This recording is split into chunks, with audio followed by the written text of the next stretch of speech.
ಇವಾಗಲೇ ದೇಶದಲ್ಲಿ 12 ರಾಜ್ಯಗಳಲ್ಲಿ ಯೂನಿಯನ್ ಟೆರಿಟರೀಸ್ನಲ್ಲಿ SIR ಅನುಷ್ಠಾನ ಮಾಡಿದ್ದಾರೆ. ಸುಮಾರು 6.5 ಇಂದ 7 ಕೋಟಿ ಮತದಾನದ ಜನರು ಮತದಾನದ ಹಕ್ಕನ್ನು ಕಂಡುಕೊಂಡಿದ್ದಾರೆ. ಹಿಂದೆ ಇಂಟೆನ್ಸಿವ್ ರಿವಿಷನ್ ಇತ್ತು. ಯಾರು ಮತದಾನದಿಂದ ವಿರಹಿತರಾಗಿದ್ದಾರೆ ಅವರನ್ನು ಮತದಾರರಾಗಿ ಸೇರ್ಪಡೆ ಮಾಡುವಂಥ ಕೆಲಸ ಕಾರ್ಯ. ಆದರೆ ಇವತ್ತು SIR ಒಂದು ರೀತಿಯ ಪ್ರತಿರೂಪ. ಏನು CA ಇದೆ, ಏನು NRC ಇದೆ, ಅದರ ಪ್ರತಿರೂಪ SIR ಅಂತ ತಪ್ಪಾಗಬೇಕು. ಉದಾಹರಣೆಗೆ ಅಸ್ಸಾಂನಲ್ಲಿ NRCಯನ್ನು ತಂದರು. 19 ಲಕ್ಷ ಜನ ವಿದೇಶಿಯರು ಅಂತೇಳಿ ಆಗಿದೆ. ಅದರಲ್ಲಿ ನೋಡುವಾಗ 6 ಕೋಟಿ ಅಲ್ಪಸಂಖ್ಯಾತರು, 13 ಕೋಟಿ 6 ಲಕ್ಷ ಅಲ್ಪಸಂಖ್ಯಾತರು, 13 ಲಕ್ಷ ಅದರ ಬ್ಯಾಕ್ವರ್ಡ್ ಕ್ಲಾಸ್ SC ST ಇಂಥವರೆಲ್ಲ. ಇವತ್ತು ಅದೇ ರೀತಿಯಾಗಿ ಒಂದು ಬಿಹಾರದಲ್ಲಿ ಮುಸ್ಲಿಮರಿದ್ದಾರೆ, ವಿದೇಶಿಗರಿದ್ದಾರೆ. 67 ಲಕ್ಷ ಓಟನ್ನು ಡಿಲೀಟ್ ಮಾಡಿದ್ರು. ಅದರಲ್ಲಿ 14 ಲಕ್ಷ ಮೈನಾರಿಟೀಸ್, ಅದೇ ರೀತಿಯಲ್ಲಿ 41 ಲಕ್ಷ SC ST ಅವಿದ್ಯಾವಂತರು, ವಲಸೆಗಾರರು ಅಥವಾ ಬಡ ಜನರು, ಕೂಲಿ ಕಾರ್ಮಿಕ ವರ್ಗದವರು. 93 ಲಕ್ಷ ಓಟು ಅಸ್ಸಾಂ ಇವತ್ತು ವೆಸ್ಟ್ ಬೆಂಗಾಲಲ್ಲಿ ತೆಗೆದುಹಾಕಿದರು. 50% minorities, 50% others. ಹೀಗಾಗಿ ಏನು ಹಿಂದೆ ಸಾವರ್ಕರ್ ಅವರು ಏನು ಒಂದು ರಾಷ್ಟ್ರ, ಒಂದು ಭಾಷೆ, ಒಂದು ಚುನಾವಣೆ, ಒಂದು ಧರ್ಮ ಅನ್ನುವಂಥ ರೀತಿಯಲ್ಲಿ ಅದನ್ನು ಅನುಷ್ಠಾನಕ್ಕೆ ತರಬೇಕಾಗಿದ್ದರೆ ಇವತ್ತು 95% ಜನರನ್ನ ಬಡವರನ್ನ ಇನ್ನಷ್ಟು ಬಡವರಾಗಿ ಮಾಡಬೇಕು. 5% ಜನರನ್ನ ಶ್ರೀಮಂತರನ್ನ ಇನ್ನಷ್ಟು ಶ್ರೀಮಂತರಾಗಿ ಮಾಡಬೇಕು. ಬಡವರ ಇರುವಂತಹ ಹಕ್ಕುಗಳನ್ನು ಕಿತ್ತುಕೊಳ್ಬೇಕು.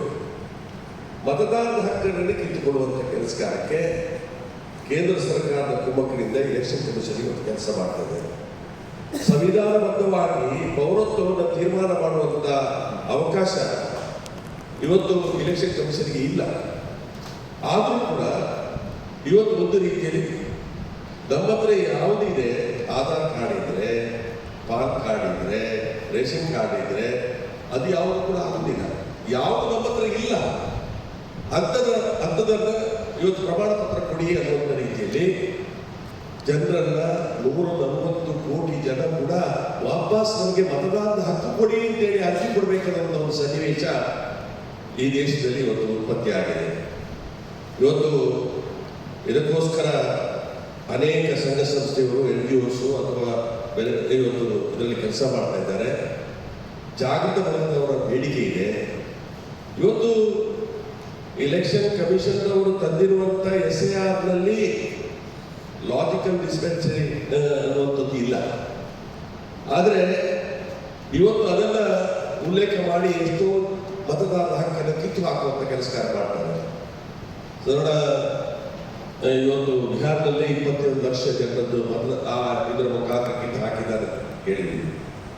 ಇವತ್ತು ಸ್ಪೆಲ್ಲಿಂಗ್ ಮಿಸ್ಟೇಕ್ ಇದ್ರೆ ಅಥವಾ ಒಂದು ತಂದೆಗೆ 6 ಜನರಿಗಿಂತ ಜಾಸ್ತಿ ಮಕ್ಕಳಿದ್ರೆ ಅಥವಾ ಮಗನಿಗೆ ಮತ್ತು ತಾಯಿಗೆ 15 ವರ್ಷ ಡಿಫರೆನ್ಸ್ ಇದ್ರೆ, ಅದಕ್ಕಿಂತ ಕಡಿಮೆ ಇದ್ರೆ, ಇಂಥ ಓಟುಗಳನ್ನ ಕಿತ್ತು ಹಾಕುವಂಥ ಕೆಲಸ ಮಾಡ್ತಾ ಇದ್ದಾರೆ. ಇದು ಏನೆಲ್ಲ ಸೂಚಿಸಿದೆ ಅಂತ ಹೇಳಿದ್ರೆ ಉದ್ದೇಶಪೂರ್ವಕವಾಗಿ ಇವತ್ತು ಈ ಪ್ರಯೋಗವನ್ನು ಮಾಡಿಕೊಂಡು ಕಿತ್ತು ಹಾಕುವಂಥ ಕೆಲಸ ಕಾರ್ಯಕ್ಕೆ ತೊಡಗ್ತಾರೆ ಅನ್ನೋದನ್ನು ಸ್ಪಷ್ಟವಾಗಿ ತೋರಿಸ್ತದೆ.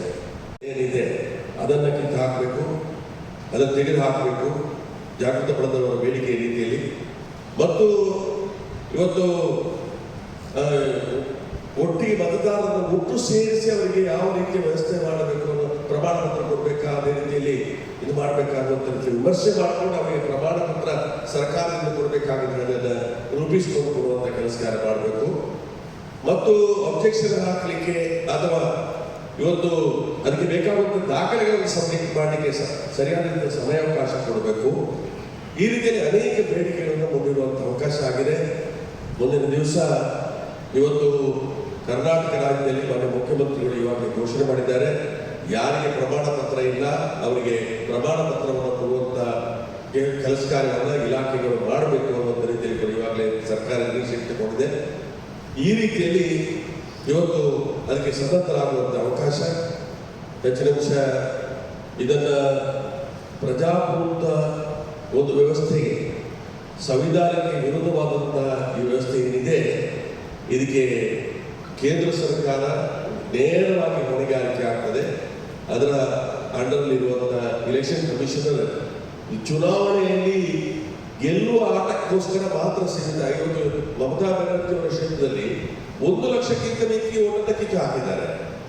ಮಮತಾ ಬ್ಯಾನರ್ಜಿ ಅವರನ್ನು ಸೋಲಿಸಿ ಹಾಕಿದ್ದಾರೆ. ಅದೇ ರೀತಿಯಲ್ಲಿ ಸ್ಟಾಲಿನ್ ಅವರ ಕ್ಷೇತ್ರದಲ್ಲಿ 52,000 ಓಟ್ಗಳನ್ನು ಕಿತ್ತು ಹಾಕಿದ್ದಾರೆ. ಇವತ್ತು ಒಬ್ಬ ಮುಖ್ಯಮಂತ್ರಿಯನ್ನೇ ಈ ರೀತಿ ಓಟ್ ಕಿತ್ತು ಹಾಕೋದ್ರ ಮುಖಾಂತರ ಸೋಲಿಸುವಂತ ಪ್ರಮೇಯ ಬಂದಂತ ಸಂದರ್ಭದಲ್ಲಿ ಜನಸಾಮಾನ್ಯನ ಇದು ಏನು ಅನ್ನೋದ್ರ ಬಗ್ಗೆ, ಉದಾಹರಣೆಗೆ ವಲಸೆ ಕಾರ್ಮಿಕರಿದ್ದಾರೆ. ನಮ್ಮ ದೇಶದಲ್ಲಿ ಸದಾ 11 ಕೋಟಿಗಿಂತ ಮಿಕ್ಕಿ ವಲಸೆ ಕಾರ್ಮಿಕರಿದ್ದಾರೆ. ಕಳೆದ ಸಲ ಕೊರೋನಾ ರೋಗ ಬಂತು, ಏಕಾಏಕಿಯಾಗಿ ಲಾಕ್ಡೌನ್ ಘೋಷಣೆ ಮಾಡಿದರು. ಇವತ್ತು ಕಷ್ಟ ಬರುವಾಗ ನಮ್ಮ ಊರಿಗೆ ಹೋಗಿ ಸೇರಬೇಕು ಅಂತೇಳಿ ಅವರೆಲ್ಲರೂ ಕೂಡ ಕಡೆಗೆ ನಡ್ಕೊಂಡೇ ಕಾಲ್ನಡಿಗೆಯಲ್ಲಿ ಹೋಗುವಂತ ಅವಕಾಶ ಆಯಿತು. 1,000 ಕಿಲೋಮೀಟರ್ ಹೋಗಿದ್ದಾರೆ, 2,000 ಕಿಲೋಮೀಟರ್ ಹೋಗಿದ್ದಾರೆ. ಎಲ್ಲ ಗಂಟು ಮೂಟೆಯನ್ನು ಹೊತ್ಕೊಂಡು ಮಕ್ಕಳನ್ನು ಹೊತ್ಕೊಂಡು ಹೋಗಿದ್ದಾರೆ. ಅವರಿಗೆ ಸ್ವಲ್ಪ ಕಾಲಾವಕಾಶ ಕೊಟ್ಟಿದ್ರೆ ಅವರು ವಾಹನಗಳ ಮುಖಾಂತರ ಊರಿಗೆ ಹೋಗಿ ಸೇರ್ಬೋದಿತ್ತು. ಈ ರೀತಿಯಲ್ಲಿ ವಲಸೆ ಕಾರ್ಮಿಕರು 11 ಕೋಟಿ ನಮ್ಮ ದೇಶದಲ್ಲಿ ಇದ್ದಾರೆ ಅನ್ನೋದೇ ನಮ್ಮ ಪ್ರಧಾನಮಂತ್ರಿಗಳಿಗೆ ಗೊತ್ತಿಲ್ಲ. ಅವರಿಗೆ ಸರಿಯಾದಂತಹ ಹಕ್ಕುಪತ್ರಗಳಿಲ್ಲ, ಸರಿ ಒಂದೇ ಊರಲ್ಲಿ ಇರುವುದಿಲ್ಲ, ತಮ್ಮ ವೃತ್ತಿಗೋಸ್ಕರ ಬೇರೆ ಬೇರೆ ಕಡೆ ಹೋಗ್ತಾರೆ.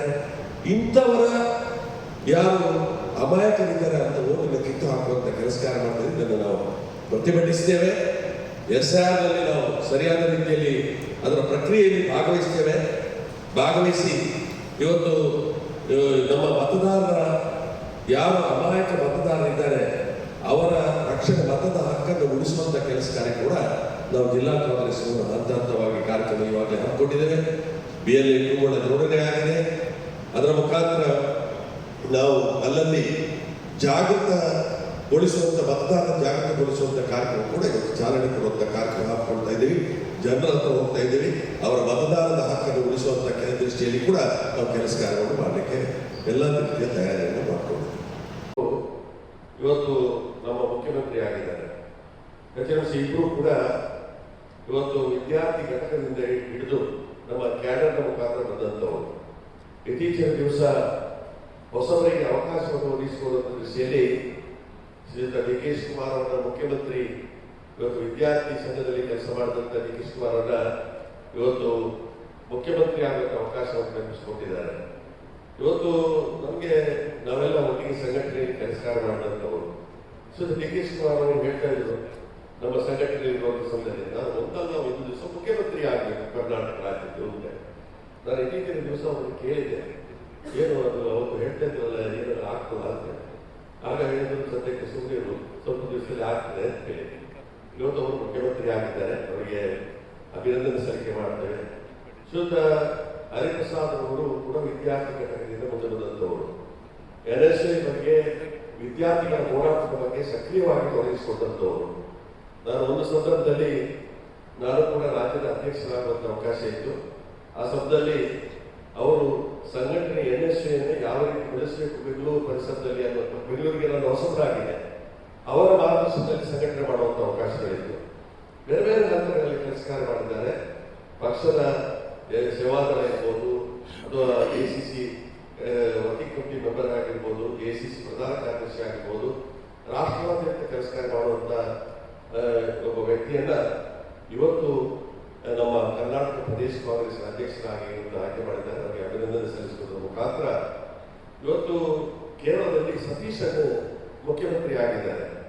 ನಮ್ಮ ಸಲೀಂ ಅಹಮದ್ ಅವರು NSA ನ್ಯಾಷನಲ್ ಪ್ರೆಸಿಡೆಂಟ್ ಆಗಿರುವಾಗ ಅವರ ಪದಾಧಿಕಾರಿಯಾಗಿ ಕೆಲಸ ಕಾರ್ಯ ಮಾಡಿದಂಥವರು.